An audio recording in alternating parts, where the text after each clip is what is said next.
సర్పంచుల్లో 86.4% SC ST బీసీలే అట. General అభ్యర్థులు 13.6% మంది. పాలకుల్లో యువతనే అత్యధికం. రిజర్వ్డ్ స్థానాల కంటే అధికంగా 166 చోట్ల మహిళలు గెలిచిరట. సో మహిళలకేమో 50% స్థానిక సంస్థల్లో, 50% పురుషులు, 50% మహిళలు. సో అంటే జనరల్ స్థానాల్లో కూడా, అంటే పురుషులు కూడా పోటీ చేసే స్థానాల్లో చాలామంది మహిళలు పోటీ చేశారు. అట్లా 166 స్థానాలు ఎక్కువగా మహిళలు గెలవగలిగారట. ఇది చాలా గొప్ప పరిణామం కింద మనం భావించాలి. అండ్ రెండోది, గెలిచినటువంటి మొత్తం సర్పంచ్ అభ్యర్థుల్లో ఎస్సీలు, ఎస్టీలు, బీసీలను కలుపుకుంటే 86.4% మంది వాళ్ళే ఉన్నారట. జనరల్గా కూడా ఏ సర్పంచ్ ఎలక్షన్స్లో గతంలో కూడా చూసినా చాలా గ్రామాల్లో ఓసీల సంఖ్య కొంత తక్కువ. ఇప్పుడు ఎలక్షన్స్ ఎన్నికలు అంటే రెడ్లు ఎక్కువ పోటీ చేస్తూ ఉంటారు. కొన్ని ఇటు సైడ్ నల్గొండ ఈ ఏరియాలో అక్కడ కూడా బీసీలు గణనీయంగా గతంలో కూడా కొంత ఉన్నారు. అంటే 40 కాదు, ఆల్మోస్ట్ 50% వరకు ఉన్న లెక్కనే ఇది. ఈసారి కొంత పెరిగింది, కొంత ఈ చైతన్యము ఇప్పుడు జరుగుతున్న మూమెంట్ దీంతో కొంతవరకు పెరిగింది.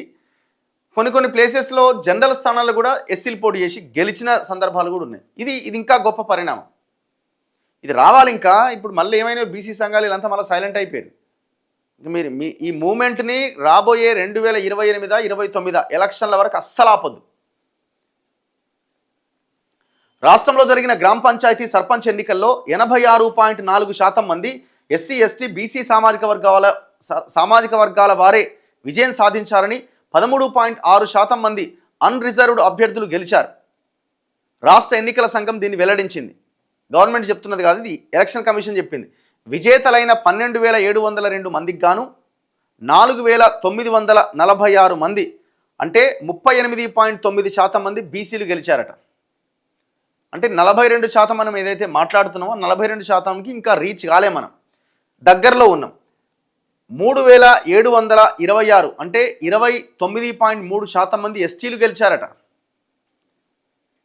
ఎస్టీలు ఎక్కువ గెలిచారు, ఎందుకంటే తాండాలు ఇవన్నీ ఉన్నాయి కదా. అంటే వాళ్ళకి ఈ ఆసిఫాబాదు, ఆదిలాబాద్ ఇక్కడ మనకు 100% వాళ్ళకే అవకాశం అనమాట. వాళ్ళ జనాభా ఎక్కువ ఉంది కాబట్టి 100% జనాభా ఎస్టీలు, గిరిజనులు ఉన్న దగ్గర వాళ్ళకే అవకాశం. సో అట్లా వాళ్ళది ఎక్కువ ఉంది. దాని తర్వాత 2,308 మంది అంటే 18.2% మంది ఎస్సీలు గెలిచారట. 1,722 మంది 13.6% మంది జనరల్ కేటగిరీ వారని ప్రకటించింది. అంటే ఇందులో ఓసీలు, మిగతా వాళ్ళు ఉన్నారు. యువతే అత్యధిక స్థానాల్లో గెలుపొందిందని వివరించింది. మొత్తం సర్పంచుల్లో 50.3% మంది పురుషులైతే 49.7% మంది మహిళలు ఉన్నారట.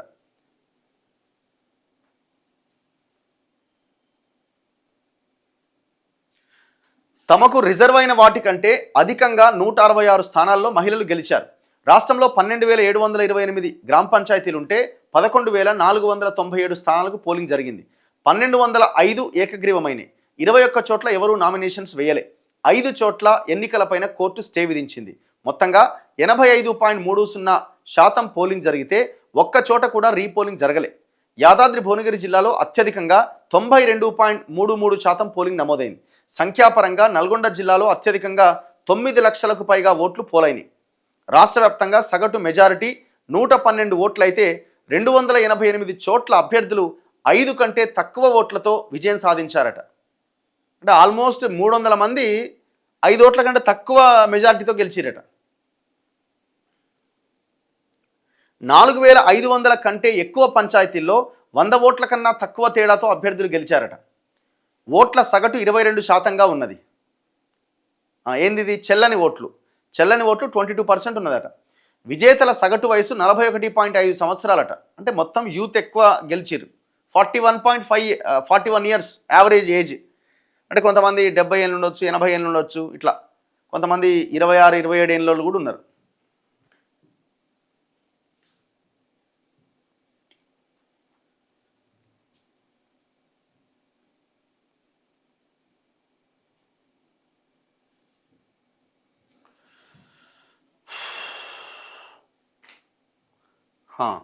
ఇంకా దాంతోపాటుగా ఇంకా కొన్ని వివరాలు ఏమున్నాయంటే, అండ్ 18 నుంచి 29 ఇయర్స్ మధ్య ఉన్న వాళ్ళు 1,100 మంది ఉన్నారట.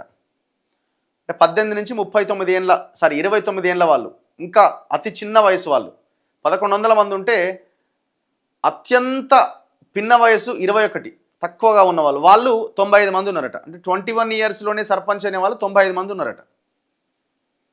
ఇక 30 నుంచి 39 ఏళ్ల వాళ్ళు 4305 మంది ఉన్నారట. 40 నుంచి 49 ఏళ్ల వాళ్ళు 3764 మంది ఉన్నారట. 50 నుంచి 59 ఏళ్ల వాళ్ళు 1700 మంది ఉన్నారట. 60 ఏళ్ళు దాటిన వాళ్ళు 600 మంది ఉన్నారట. 90 ఏళ్ళు దాటిన వాళ్ళు ఒకడే ఒకడు ఉన్నాడు, జగదీష్ రెడ్డి వాళ్ళ తండ్రి. ఆయన కూడా గెలవకపోతుండే కానీ అక్కడ కాంగ్రెస్ వాళ్ళు కాంగ్రెస్ రెబల్ వేసిర్రు. ఆయనకు అది అడ్వాంటేజ్ అయింది. ఎట్లుంటుంది తెలంగాణలో నల్గొండ జిల్లాలో మొత్తం వాళ్ళదే కదా రాజ్యం.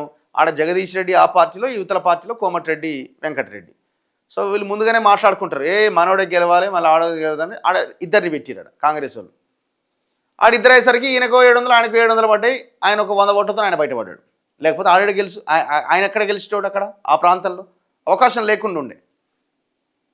మొత్తానికి ఆ పెద్ద మనిషి గెలిచిండు. సర్పంచ్ వార్డు సభ్యుల స్థానాలకు పోటీ చేసిన అభ్యర్థులందరి ఖర్చుల వివరాలపైన వెంటనే నివేదికలు రూపొందించి ఇవ్వాలని వ్యయ పరిశీలకులను రాష్ట్ర ఎన్నికల సంఘం కార్యదర్శి మకరంద్ ఆదేశించారు. మంగళవారం ఆయన వ్యయ పరిశీలకులతో సమావేశం నిర్వహించారు. ఎవరెవరు ఎంతెంత ఖర్చు పెట్టిరని ఇవ్వాలన్నట. ఇవాళ ఖర్చుల లెక్కలు ఒరిజినల్ డేటాలు ఇస్తే 12,700 పంచాయతీల్లో ఎలక్షన్ అన్ని రద్దు అవుతాయి. ఏమంటే అన్ని దొంగ లెక్కలు ఇస్తారు. ఏముంటుంది, నేను 150,000 ఖర్చు పెట్టినా, నేను 50,000 ఖర్చు పెట్టినా అని రిపోర్ట్స్ ఇస్తారు. దాని మీద ఈసీ సంతకాలు పెడుతుంది, ఓకే చేసేస్తుంది. ఎప్పుడు జరిగేది ఇదే కదా.